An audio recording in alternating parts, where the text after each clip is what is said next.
ไม่มีใครยกมือเลยนะเอาละไม่มีใครยกมือพิจารณาว่างานเขียนเนี่ยเป็นร้อยแก้วหรือร้อยกรองนะคะบอกอ่านในใจดูใช้สายตากวาดไปตามตัวหนังสือรวดเร็วอ่านแล้วก็ดูว่าเป็นร้อยแก้วหรือร้อยกรองทีละคนไม่ต้องอ่านออกเสียงนะคะไม่ต้องอ่านออกเสียงแค่บอกคุณครูว่าเป็นร้อยแก้วหรือร้อยกรองเท่านั้นนะคะนักเรียนบอกคุณครูไม่คุณครูถามไม่มีใครยกมือเลยทุกคนบอกว่าบอกได้หมดเลยอ่ะร้อยแก้วหรือร้อยกรองร้อยแก้วครับร้อยแก้วต่อไป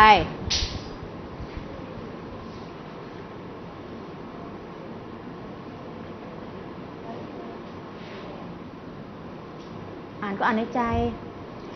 ร้อยกรองค่ะอะไรนะคะร้อยแก้วเอาอะไรแน่ร้อยแก้วค่ะร้อยแก้ว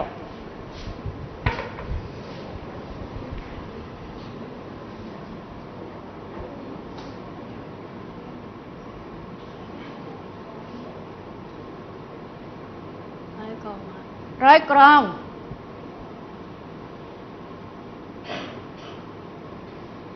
หนึ่งคนและที่ไม่รู้จักอันนี้เป็นร้อยแก้วหนึ่งคนแล้วนะเมื่อกี้คุณครูถามบอกว่าทราบแล้ว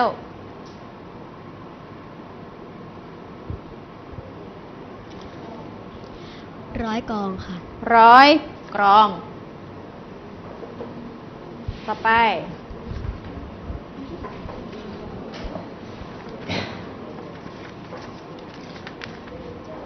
ก็เห็นปุ๊บก็ตอบได้ทันทีแล้วค่ะร้อยแก้วร้อยแก้วสองคนแล้วนะอันนี้ร้อยแก้วหรือร้อยกรองสองคนแล้วนะเดี๋ยวมีกันบ้านพิเศษให้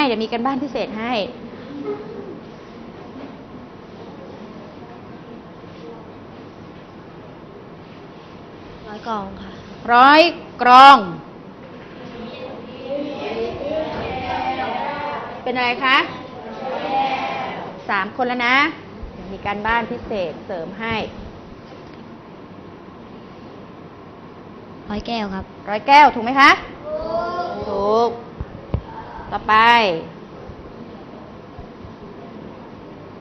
ร้อยแก้วค่ะร้อยแก้วถูกไหมคะถูกต่อไปร้อยแก้วครับร้อยแก้วต้องต่อไป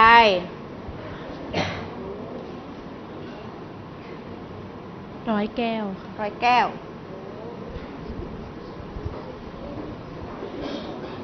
ร้อยแก้วครับร้อยแก้วร้อยกรองค่ะร้อยกรองร้อยกรอง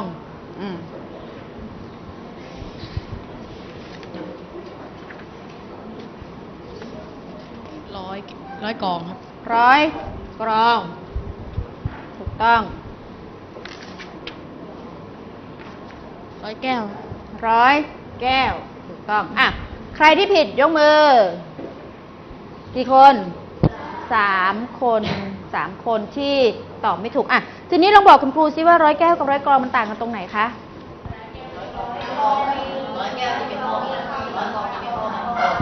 ร้อยกรองพูดถึงร้อยกรองก่อนร้อยกรองเวลาแต่งจะมีข้อบังคับ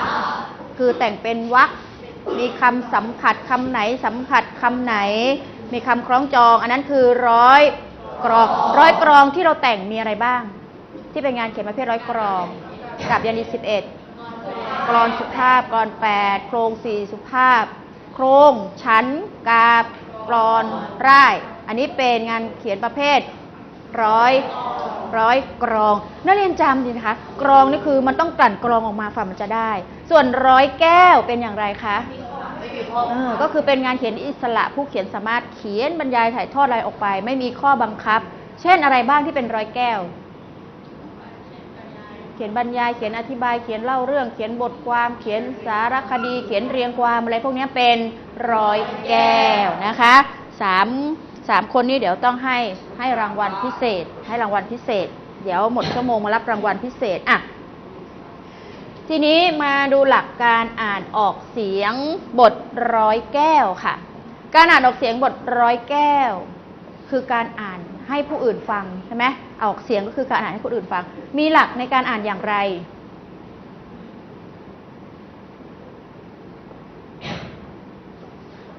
จินตนาการเอาเองได้ไหม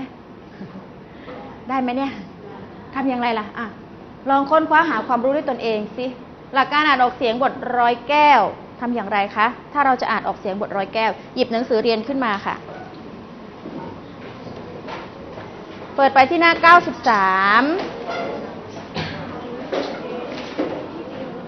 หลักการอ่านออกเสียงบทร้อยแก้วนะคะหน้า93ค่ะเจอหรือยังมีอยู่กี่ข้อกี่ข้อคะ8 ข้ออ่ะ8 ข้ออ่านรวดเร็วอ่านในใจตรงนี้ให้อ่านในใจค่ะแล้วเดี๋ยวเราจะได้ฝึกปฏิบัติกันหน้า93ค่ะบางคนยังไปดูสารบัญอยู่คุณครูบอกว่าหน้า93การอ่านออกเสียงบทร้อยแก้ว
ปิดหนังสือจบแล้วง่ายๆเลยค่ะหลักการอ่านออกเสียงบทร้อยแก้วหลักการอ่านออกเสียงบทร้อยแก้วศิริรัตน์ทำยังไงบ้างมีหลักอย่างไรคะอ่านในใจก่อนใช่ศิริ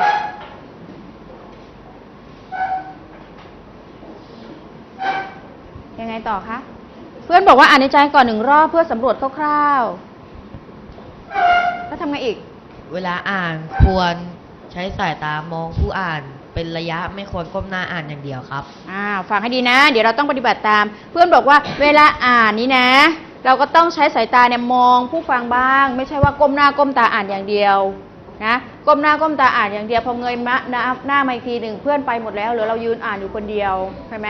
ต่อไปอ่านไม่ตัดคำหรือว่าเติมคำค่ะอ่านไม่ตัดคำหรือเติมคำไม่อ่านคำตกค่ะไม่อ่านคำตกไม่อ่านอะไรนะคำตกไม่อ่านอะไรนะไม่อ่านคำตกตกคำเอาคำตกหรือตกคำต่อไปคนยิ้มแย้มแจ่มใสอ่านไปด้วยยิ้มไปด้วยเดี๋ยวเธอต้องอ่านไปด้วยยิ้มไปด้วยนะคือหน้าตาต้องทำไมนะยิ้มแย้มแจ่มใสอ่านไปด้วยยิ้มไปด้วยไม่ใช่หัวเราะนะอ่านไปหัวเราะไปไม่ใช่อ่านด้วยอัตราเร็วที่เหมาะสมอะไรนะคะอ่านด้วยอัตราเร็วที่เหมาะสมอัตราเร็วที่เหมาะสมหมายความว่าไม่อ่านช้าจนเกินไปหรือเร็วจนเกินไปสายสิทธิ์อ่านคำไม่ถูกต้อง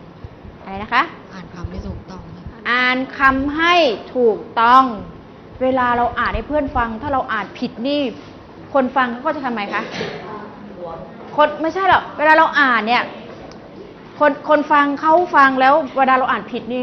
เขาจะทำไมนะมันน่าอายไหมนักเรียนว่าน่าอายไหมอายนะต่อไป อ่านด้วยหน้าตาที่ยิ้มแย้มแจ่มใสค่ะ อ่านด้วยหน้าตาที่ยิ้มแย้มแจ่มใสก็คือหน้าตานะคะผ่อนคลายหน่อยสดชื่นไม่อะไรนะ ไม่คุยขณะอ่านออกเสียงใครมันจะอ่านไปด้วยคุยไปด้วยได้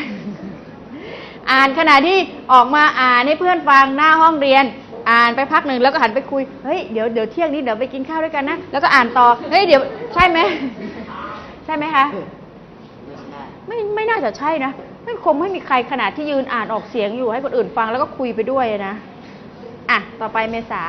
เว้นวรรคตอนให้เหมาะสม ใช่เลยเว้นวรรคตอนให้ถูกค่ะ ถ้าเว้นวรรคไม่ถูกความหมายที่สื่อไปมันทำไมผิดไม่อ่านตัดคำไม่อ่านตัดคำคือเขามีคำอยู่ก็ต้องอ่านให้ครบนะคะหมดหรือยังณภัสสรหาคำที่ไม่เข้าใจในพจนานุกรมค่ะใช่อันนี้ถูกต้องเลยเวลาเราจะอ่านออกเสียงคำไหนถ้าเราไม่มั่นใจต้องทำไมคะต้องเปิดจากพจนานุกรมคำนี้ไม่มั่นใจเธอหันไปสะกิดเพื่อนนะคะคำนี้อ่านว่าอะไรเพื่อนบอกไปแล้วมั่นใจได้ไหมว่าสิ่งที่เพื่อนบอกนั้นถูกเพื่อความมั่นใจเราควรทำไมเลยคะเปิดจากพจนานุกรมตั้งใจอ่านครับตั้งใจอ่านค่ะตั้งใจอ่านหน่อยออกเสียงรอเรือรอลิงให้ชัดเจนครับออกเสียงคำควบกล้ำรอเรือรอลิงให้ชัดเจนรู้หมดทุกข้อเลยนะเดี๋ยวต้องปฏิบัติได้เป๊ะเลยเนี่ยไม่อ่านด้วยน้ำเสียงเบาเกินไปหรือดังเกินไปค่ะไม่ดังหรือไม่เบาจนเกินไป4คนหลังนั้นได้ยินไหมคะที่เพื่อนบอกได้ยินไม่ต้องส่งค่ะครูก็จะให้เขาปฏิบัติให้เขาปฏิบัติ